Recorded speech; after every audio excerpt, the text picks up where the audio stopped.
I grew up in Houston's East End, and I'm the youngest of 9 children, and only the second in my family to go to college. I grew up in the East End. It was the barrio of Houston.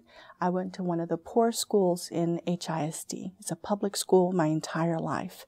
I was fortunate, however, to have wonderful teachers who always encouraged me to do well. When I was in high school, I was an average student. But then I started looking around, and I noticed that the people who went on special field trips, who got certificates, who received scholarships were taking different classes, and those were honor classes. But what that meant was they had more homework, more responsibilities. But I thought to myself when I was in the 7th grade, I want to be like those people. How can I become like them? And it was taking these more difficult, more challenging classes. So I began to model that.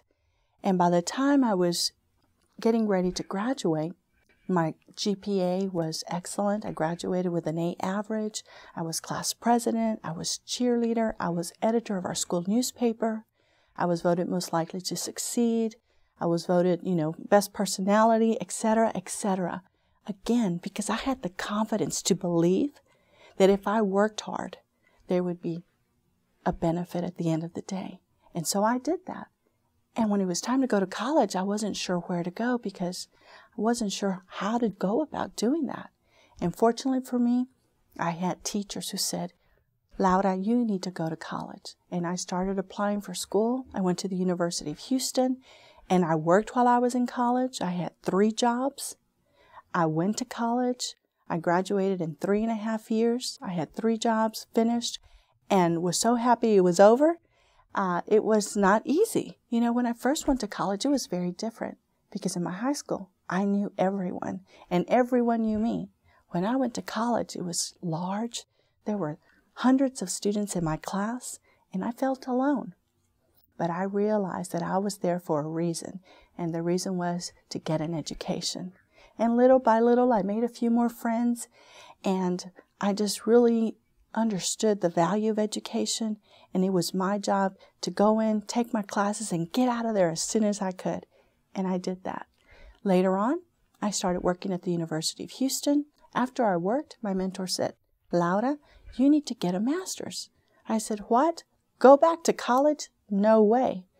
My mother, who had not gone to school, she had only a 3rd grade education. She said, who's making you go back to college? I thought you graduated. And I said, well, Mom, no one's making me, but this is another degree. And she said, well, do you want to do this? I said, well, I don't want to, but I think it will probably be good for me.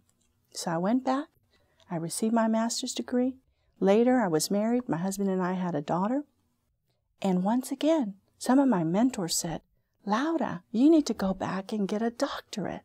And I said, oh, no, not me. I'm done with college. And 6 months later, I enrolled, and I was admitted into the doctoral program. That's a Ph.D. And the way I explain that to young adults is that college has 3 steps, basically. The first one is a bachelor's degree, then a master's, and the highest you can go is a doctorate. And that's what I chose to do. And it wasn't easy. I worked full-time. I went to school full-time. I was a mom. I was pregnant with our 2nd baby.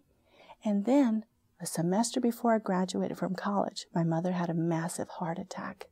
It was a very difficult time because my mother was very close to me. And I think this was part of a way of God just really being in my life and helping me understand that sometimes things are difficult. And as a teenager, when things happen, you think it's the end of the world. And there are challenges that you will face, just as I did as an adult getting my doctorate. So I had the choice at that point to withdraw from school or stay in school. Work, I was pregnant, I was getting ready to graduate, and I thought about it long and hard. And I realized that there was nothing I could do for my mother. She was in the hospital in intensive care.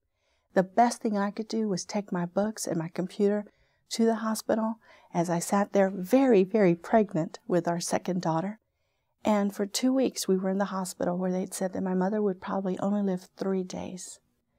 And I'm happy to report that my mom is still alive. She just turned 85 when I graduated from my doctoral degree.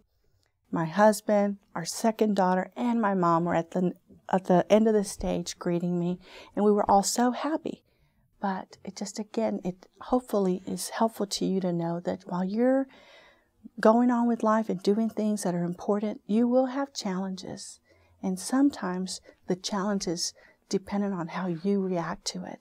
And my decision was to stay focused because I knew my mother would want me to graduate. And it was more important to me than anything. And it made that something that I will always remember, that there are challenges, but if you just keep working hard and stay focused, you can be successful. So don't let those challenges discourage you. Find people to help you, to motivate you, so you can achieve your goals.